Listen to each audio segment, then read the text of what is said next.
Okay, so here we are, and a little diversion here. For those of you who are not familiar with the orders of being or strange loops, these are things that you're going to find me talking about from time to time.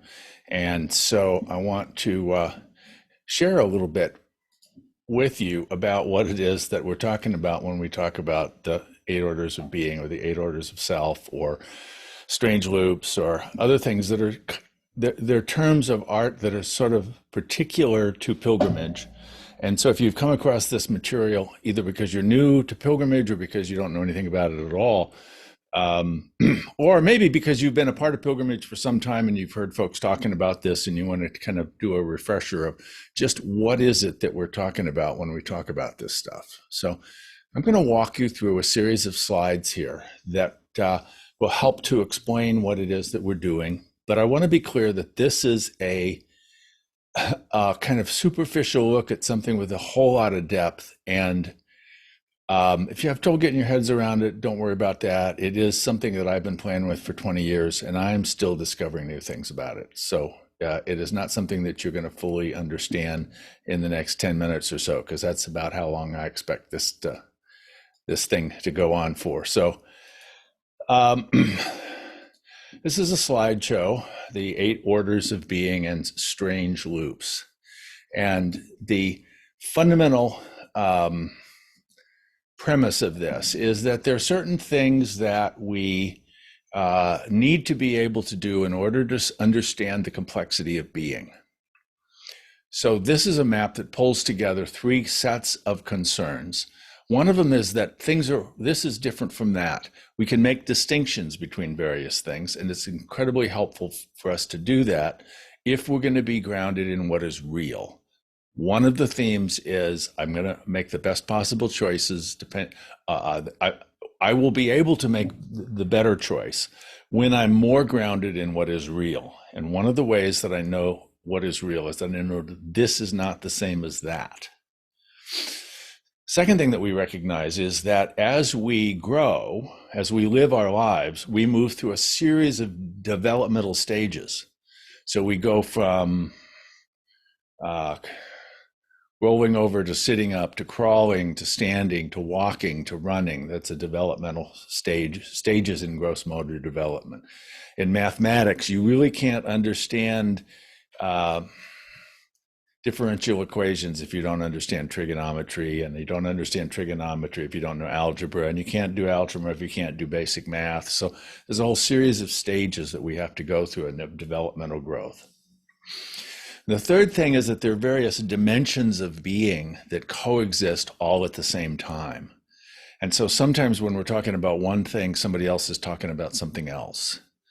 We can see these dimensions shown in stories where the story is an allegory or it uses metaphors, like metaphors or similes in poetry. This thing is like something else, and so it comes to represent the larger thing that it's a part of. So these are characteristics of complexity that we are using when we put together this map. So the larger map here, this is the map. This is complicated. So I'm gonna tease it apart for you here by creating a slightly different view of what it is that we're doing by just taking a little piece of this and showing that one part at a time here. So we're just gonna look at this part. I'm even going to narrow it down even a little bit more here. So part of what we're talking about here is that reality, these orders of being, arise in various ways. I'm even going to narrow this down even a bit more because I want you to look at this section right here. Reality arises for us, first of all, in the personal or the material realm.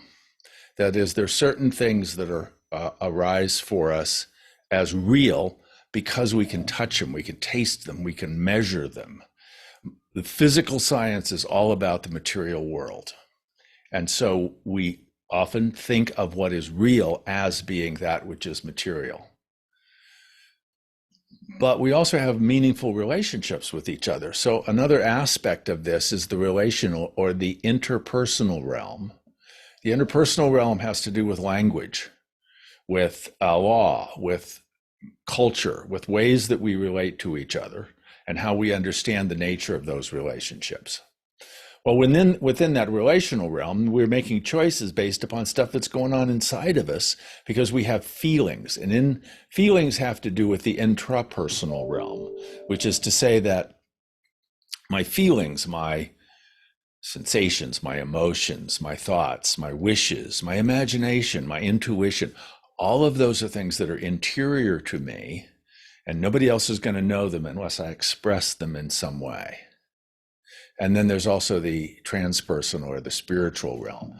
The transpersonal has to do with those things that are true all the time for everything.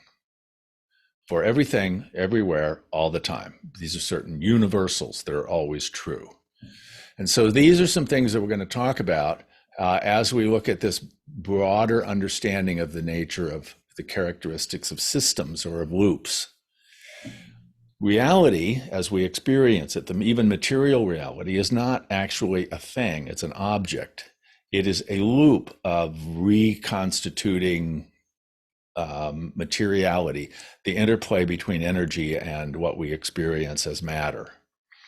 So an atom, we can think of an atom as there's the nucleus that are made of neutrons and protons, and then the electrons that go around it, orbit around it. But in fact, an electron is not a thing. It is a probability cloud of an electrical charge.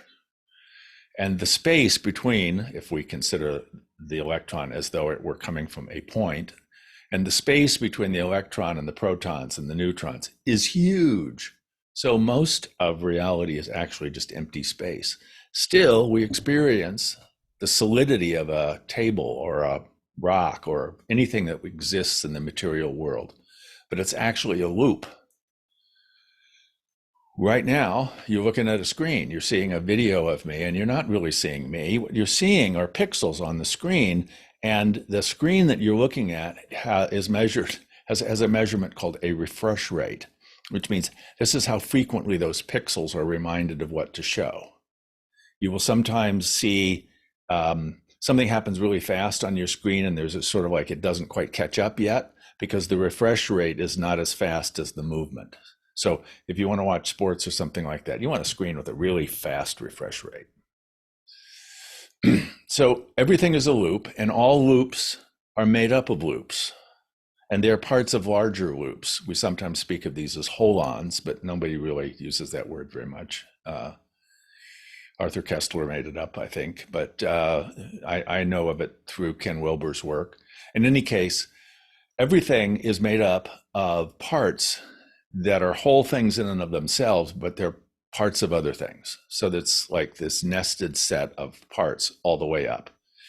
And so this is looking at the characteristics of these loops as they move through the material, personal, the interpersonal, relational, the internal, intrapersonal, and the spiritual, transpersonal. So at the very fundamental level, where the smallest things we can go, reality is observed as matter or energy or both, or switching back and forth between it. But we can also see that this matter, these objects that are manifest as the smallest things, they actually happen in systems like molecules. They gather together, various atoms forming in various ways with various molecules. They create systems. And these systems function according to certain laws. There's certain constraints. There's not perfect freedom. They can't do anything they want, but within the certain laws, rules about how things are functioning. So the periodic table of the elements is an example of a way of charting what's going on here at third order in terms of these laws. Yet, despite the constraints, the objects within, the loops within our experience are continually discovering new ways of being and showing up with each other and engaging with each other, and the energy between them causes novelty to arise, and thus the phenomenon of evolution.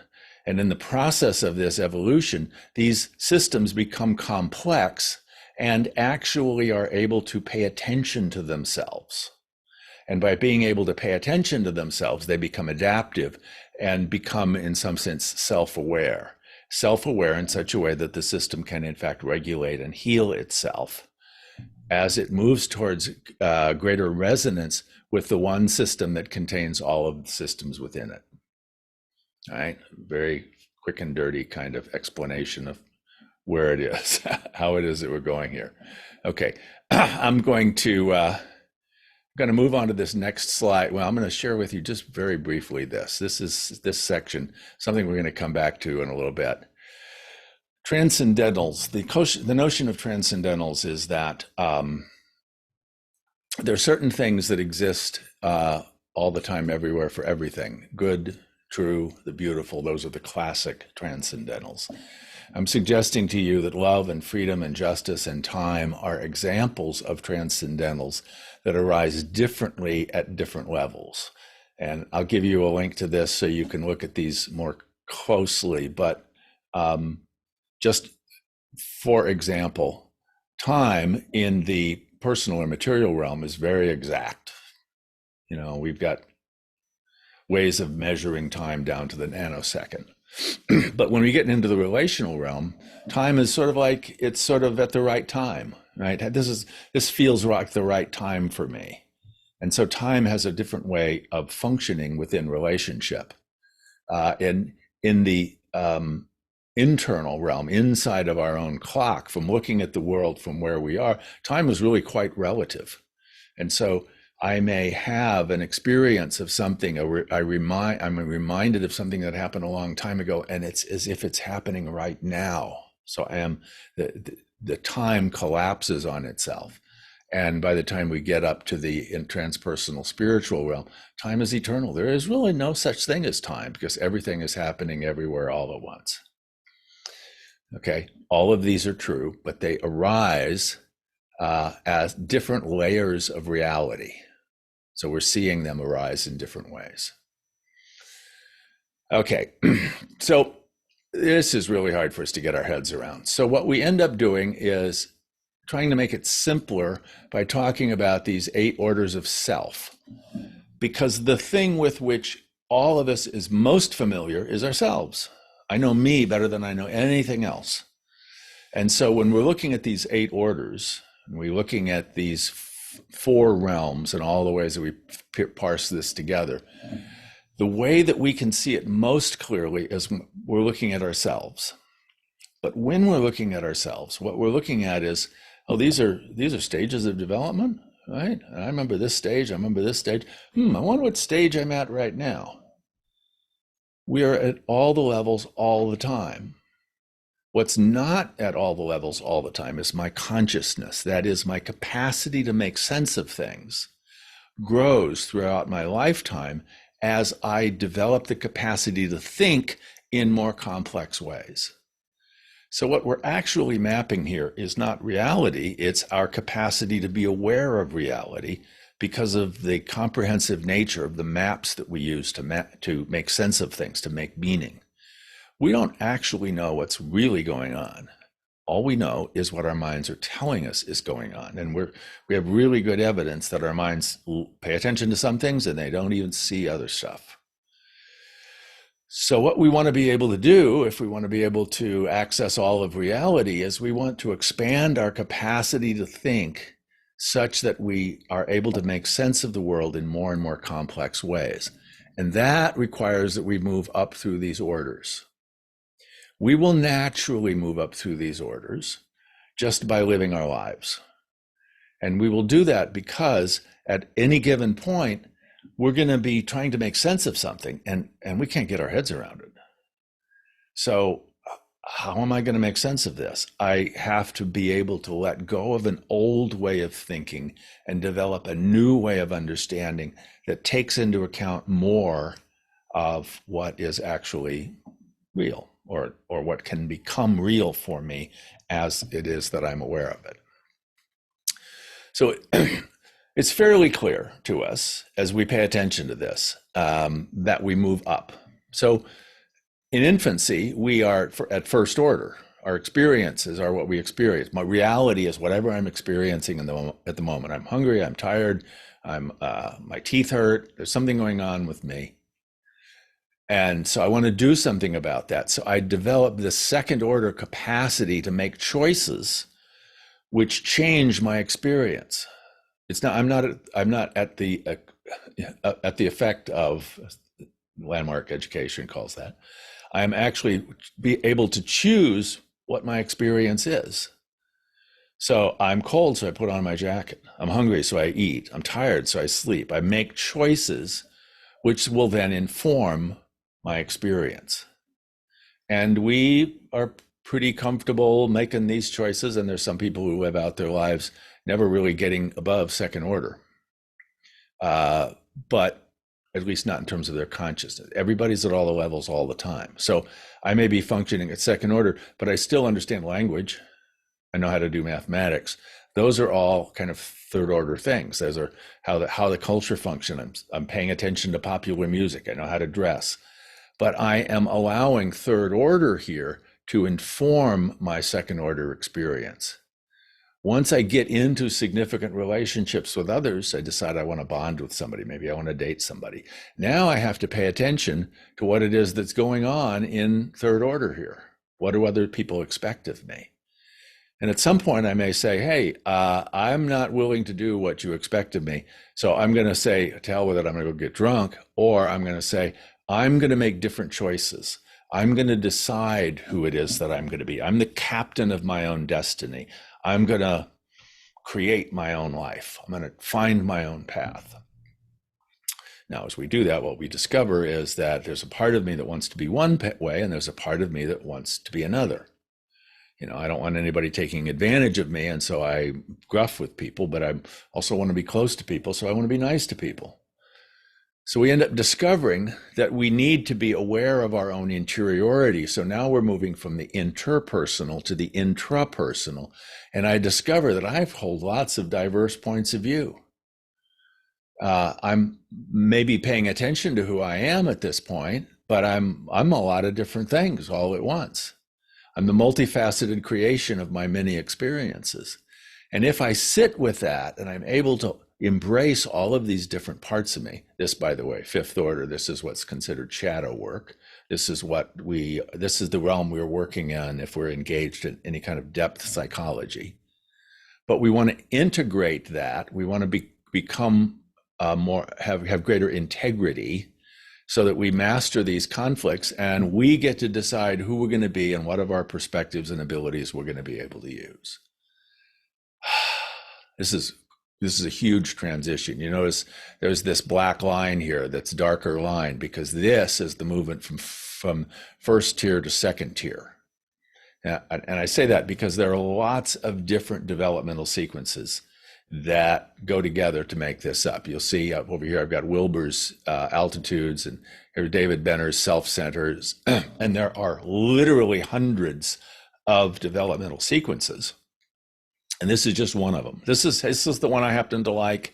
I want to share it with you. Use whatever works for you. This is certainly not the only way to map this out. But at the point at which we make it to sixth order or teal, there's this great sigh of relief that happens here because now finally all of this other stuff, these earlier stages begin to make sense. Of course, it had to be that way. And at each level, what I'm doing is I'm moving to a more complex way of being that transcends the earlier, but it includes it. It takes into account everything that's happened before that. So I'm building this consciousness. And from this point, I can see, wow, this is really great. But I look around me and I discover there's a lot of suffering going on. There are a lot of people who don't understand this. I began to care. I have a genuine and deep compassion for what's going on with others because I'm engaged in this transpersonal or spiritual process of discovery at this point. And for moments, I might have the mystical awareness, that thing, that enlightenment that many of us seek, which is this harmony with the divine. All right, so this is huge. So some people print this out, and I've know several people who printed it out and put it on their refrigerator because they can kind of look at, okay, where am I? Because the where am I is not where am I altogether. It's where is my consciousness in the moment, and what do I need to do to be able to move myself up to a higher way of understanding? Because that's how I'm going to grow into my fullest self.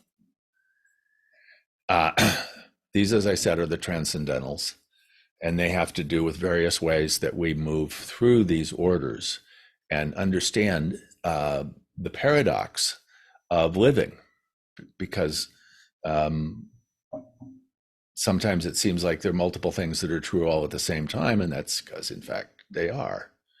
But I want to just, for the moment, emphasize here that when we're talking about love, the so first and second order love, philia, is I want to be bonded with others because that keeps me safe and it gives me a sense of belonging. I want to be connected with others, which is third and fourth order. I want to be, my most complete self is revealed to me because I'm able to engage deeply with others. I have a compassion that arises at fifth and sixth order, which allows me to see that others are like me and to have a genuine and deep compassion for them.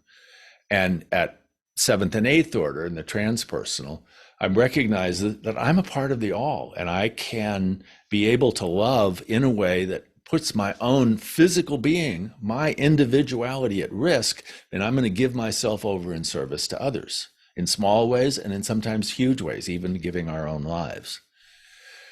So I share this with you because we can be engaged in sacrificial love and have no understanding of the transpersonal, but it's a part of who we are because we're all at all the stages all the time. All right. So I'm going to just stop us there. Oh no, wait, there was one other thing I wanted to do. I'm going to come back to this one here and say, okay. So actually, I'm going to come back to this one here. So if I'm looking simply at myself, that is the orders of self and the development of myself, there's some stuff that happens down low that moves us up higher. There's a process called emergence. And the emergent qualities of being and the emergent qualities of consciousness are moving from a more basic dualistic way of thinking into greater complexity and appreciating diversity. And so as we move up, we're moving from the material up towards the spiritual because of a process called emergence. Emergence is a scientific, it's what they, you know how the whole is greater than the sum of the parts? That's emergence, okay? But at the same time, there's something happening at the higher levels that's pulling us up. So I may be having trouble behaving myself at second order, but this higher order legal system where, oh, what I'm doing is against the law. So this larger system is going to pull me up into acceptance of this, or my having an idea of who it is that I want to be instead of who others tell me I'm supposed to be. That may move me up into fourth order. Or I may become aware of what's going on inside of me and more aware of my own interior experience. And so this consciousness that is higher consciousness is pulling up the lower orders, even as the lower orders are reaching up to the higher ones. So there's both the ascending and the descending process that's happening for us here. There's the emergence and there's this pull of mind. Mind exists as a kind of bounded set of consciousness. There's this field of consciousness. Well, I'm going to get my head around something. I'm going to make up my mind. I'm going to mind my elders. So mind pulls us up, even as emergence pushes us up. They meet together. We are co-created between matter and spirit at all levels. Okay, so these are all connected. And they're all connecting with each other. And so in any given moment, something is happening that is going to arise at multiple levels all at once. And if we can see the multiple levels as we are experiencing our life, turns out that it becomes fuller and richer and deeper for us. A fairly common example is in high school English class when you're talking about a poem and you're looking at that poem and you're talking about it and you're, what does this word mean and why did the poet choose that one and when did this poet live, and we're learning all kinds of things about what's going on with that poem that allow us to appreciate it with greater depth. If you watch a movie and you've read the book, you see the movie in a different way than if you hadn't read the book. If you're watching a soccer game and you know the players and you understand the history of the rivalry between these teams and you have a sense of what the rules, and the more you know about it, the more you see it with depth, the more you engage with it. So everything, all of these loops that make up the reality that we live in are happening everywhere all the time, and they engage with each other. And the more we are mindful of how it is they engage, the fuller, the deeper, the richer our experience of it is. So this guy, Douglas Hofstadter, about 30 years ago now, about 30 years ago, wrote a book, Gödel, Escher, Bach. And then he wrote another book about 15 years ago, following up on that, saying, I am a strange loop. Anyway, Hofstadter coined this term of a strange loop as being a loop that exists at multiple levels. And it appears the higher levels appear to be creating the lower levels, and the lower levels creating the higher levels. Well, he chose as examples some kind of particularly vivid examples of strange loops, like Bach's canons and Escher's graphic drawings, the drawing of the hands drawing each other. Kurt Gödel's proof of the capacity of any system to be self-reflective. These are loops where higher and lower seem to be co-creating each other, which appeared at the time to be strange because people hadn't thought in these terms. But as we begin to look at the nature of loops and at the co-creation of the mind and emergence, everything is a strange loop all the time, everywhere. And the more I can appreciate the reality that is the strange loopiness of everything, the fuller and richer my life is. So on this pilgrimage, you're invited to see your life and the things that you encounter within it as strange loops. And that this pilgrimage that we're on is a movement towards our capacity to think in more complex terms and thus have a way of being conscious that moves us up towards the higher orders. Okay? Wow, that was an awful lot, wasn't it? I mean, you're going to have to watch this a few times. I may have to remake it a few times just because to make it as simple as possible, because it is not simple, it is complex. And thanks for watching. Join us on the pilgrimage. All right? Bye-bye.